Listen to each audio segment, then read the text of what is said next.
Welcome back to Nostalgianomics. Today I got to give my hot take as usual on a new product that was released and why you should hold off on buying it because it may not be the best place to put your money, especially at current price points. Also, I want to give my take on a new play that's already developing because of information released at Worlds and how you can possibly play that, but understanding what that play entails and having realistic expectations on it.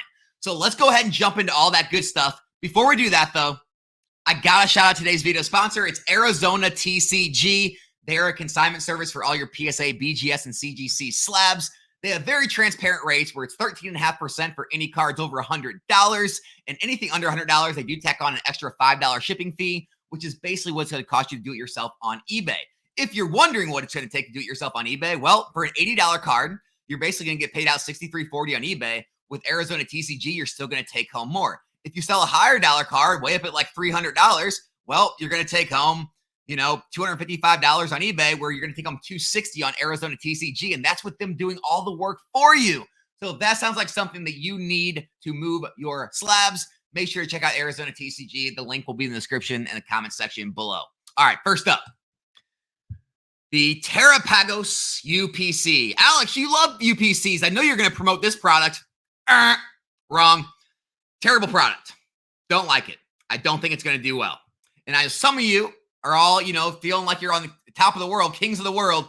I bought it on Safari Zone for $89.99, Alex. I'm going to make so much money. Let's talk about it for a second. Where's the value come from? Well, you have 18 packs, bunch of conglomerate packs all over from Scarlet and Violet with only a few Stellar Crown. Now let's think. If every pack costs $3 and there's 18 packs, that is what, $54, I believe? If every pack costs $4, that's what, $72? Okay, so you have $50 to $70 in value to make up. If you got it for $90, you still have $20 to $40 in value to make up. Where's that value made up? The extras? The playmat? No, Alex, it's going to be the promo cards. They're going to have a Terapagos, a Lapras, and a Cinderace promo. Maybe the Lapras can carry it a little bit. These other ones, I don't have high hopes. Guys, this product is overpriced. I don't care what you bought it at. I see it's being relatively similar to the Charizard UPC. I think it'll drop at release. I think you will be able to find it in the 80s and 90s very regularly. And I don't think it's going to be a great investment compared to other things you can make. What I mean is $120, $90. Tell you what, I'll make a bet with you. I will take a booster box of Stellar Crown, okay, when it comes out at $90, $95. And I will almost guarantee you it outperforms this UPC in the same time period. 2 years, 3 years, 5 years. I don't care. I'd much rather have a case of booster boxes than, 6 of these. I'm just going to throw it out there. UPCs do well in specialty sets, celebrations, 151. In mainline sets, the booster box is the product to get. Now, I understand they released Charizard UPC kind of around that Lost Origin time. And you're saying, Alex, Charizard UPC is doing great. Maybe. When'd you get in on it? A lot of people are buying those 100, 100 plus, 120. Some people got it in the 80s and 90s, but still, even if you bought it in the 80s and 90s, are you really doing that well? Think about this. Silver Tempest, Brilliant Stars, Astral Radiance, some of the low performers of that time period, you're still up about the same percentage gains as you are in the Charizard UPC. Now, Fusion Strike, Chilling Reign, Evolving Skies, Lost Origin, you're crushing the Charizard UPC gains if you bought those booster boxes when they were released. Meaning, booster boxes are still outperforming UPCs. Now, look, I have Charizard UPCs, right? It wasn't a top performer, but we made money. It's great. All I'm saying is I do not see this UPC being a high performer. I would stick with booster boxes. I like UPCs for things like 151 specialty sets because it has the most packs in those items. They have great promo cards. Look, a Mew EX, a Mewtwo, a gold Mew in 151. Celebrations has a gold metal Charizard and Pikachu with other promos, tons of celebrations packs. It made more sense, right? This doesn't make a lot of sense. Like, these promos don't seem like high-flying promos. The pack selection is just a bunch of random Scarlet Violet packs. Doesn't make a lot of sense. I think it's a long time before these packs are worth $5, $6 a piece, which is going to up the value of the item because I don't think the promos will. Guys, I just don't see it. I'm not trying to be a downer. I'm trying to help people. If you did get in at $89.99, hey, at least you're in better position there. I don't know if they're going to drop really much lower than that. That may be a good entry point, but I still hold on to the fact that I think you would do better just buying booster boxes and leaving this product. They're less cumbersome. I think they're going to rise more in value and they'll be more liquid, in my opinion. So that's where I'm going to leave that. I'm not giving a buy signal on this. I'm giving a buy signal on Stellar Crown booster boxes instead. All right, next up. I don't know if anyone saw the Worlds video, but this was part of the video where it showed N and it showed his Reshiram and it showed all the gym trainer Pokemon coming back, right? With Marnie's Pokemon, N's Pokemon, all that, right? And so what's already happened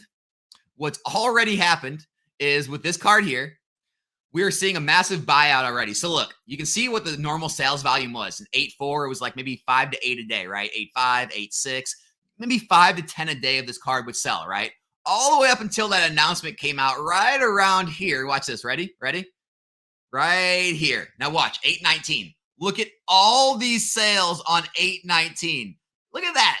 Look, and then 8.20 up here. Look at all those sales, guys. There's like 100 sales of this card in a single day. And now 8.20, same way. Like another, 90 sales. It's crazy. And so, yes, there's already buyouts happening on this card because, well, it was like the main feature, right? It was like one of the main features of that video. So people are flocking to this card first.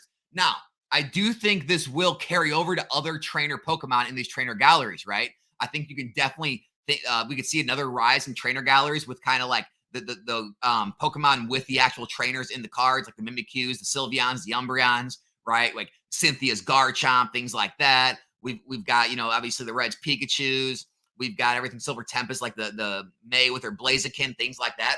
So I do think it will carry over and there will be another surge in trainer galleries. However, understand what you're doing in this play, right? And understand liquidity issues, right? It looks all fine and good when sales are like this, right? When things are selling every single day, a million a day, right? However, let's say this card does go from $2 to $4 or $5, which, guys, is a huge rise. That's over 100% gain. There's tons of these out there. They're not like a rare card. They're pretty common, so there will be more continuing to hit the market. But let's just say you do hold this to $5, right? And you're 150% up on your money. All gains are not created equal, okay? So if you have a large amount of these, let's say you buy 100 of them at $200, so you spent $200 in this investment, right? And it goes to $500 in the investment. You can't just get all that money like you can with booster boxes, right? It takes a long time to sell that many singles, especially when the market cools down and you're going back to maybe 5 of these a day are selling an all TCG player, okay? And so it's going to take you a long time to get out of the item. The market may drop by the time you start to get out of them. So you may not get as many gains as what you see at the highs. Also, if you're trying to move out of them all at once in bulk, someone's not going to pay you full price for a bulk rate. So you're going to take less money. So understand, what you're getting into on the sell side. There is money to be made on these cards. I do think you can make money investing in these and there will be plays to be made. But understand the more of these singles you buy, the harder it is to get out of them in the future. And if you want to get out of them all at once, you may have to take less profit margin. So it's going to have to rise further for you to actually make the margins you're wanting to make. But with that being said, as long as you have a realistic time frame, realistic mindset, I do think all of these, and Zekrom, like all these trainer gallery type Pokemon, right? Like you got the blues, evolutions, all of this stuff. I think all of these trainer galleries with the actual trainer and the Pokemon in them, I do think they will see some uptick because of the trainer Pokemon getting announced at the Worlds. Now, another thing to talk about is Team Rocket Set was also finally officially announced. Obviously Giovanni cards, right? The Giovanni and his Persian, what is it? Giovanni's Charisma in 151, Boss's Orders and Rebel Clash. And then going back down the line, I think Team Rocket Giovanni style cards may be good pickups holding until, more of the Team Rocket time comes. Now, even going back to vintage, we might even see run-ups on some of the Team Rocket, on some of the gym leaders, gym heroes, gym challenge cards from that era. Now, I'm not as high on the vintage market. I don't know how much demand will make it back that far. I still think a lot of the newer collectors think that artwork's a little outdated.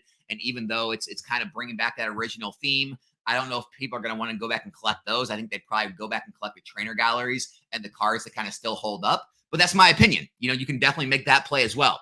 And so, yes, I do think gym leader Pokemon are going to be good plays. No, I do not think this UPC is a good pickup at $90, at $120, anywhere in between.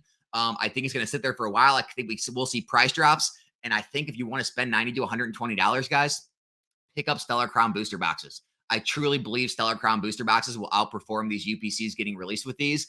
I stick to UPCs from specialty sets for the most part, or in the Charizard UPC case, when they drop down to like a low of like 80, some dropped under $80, a good amount of time after release, then it made sense. I don't think it makes sense to buy these at release. I think you got time, and I think you got better price points to see. So that's my take. Let me know your takes in the comment section. If you did already move into UPCs, guys, don't freak out. I'm not saying you're going to lose a ton of money. I just think there's better things out there. But again, the Charizard UPC is making all of us a lot of money right now. Sure, there are better places I could have put my money at the same time frame, right? I could have put my money in X, Y, or Z and made more. That doesn't mean it's not a good investment. It just means it wasn't as good of an investment. So I'm not saying you're going to get hosed on this. I'm just saying, before you move in a lot of money into these things, think outside the box and say, where else can I be putting this money right now that might perform better? You might have a lot of other answers. So hope you guys enjoyed the video. Subscribe to the channel if you're not yet. Be back here in a new one soon. I'm out.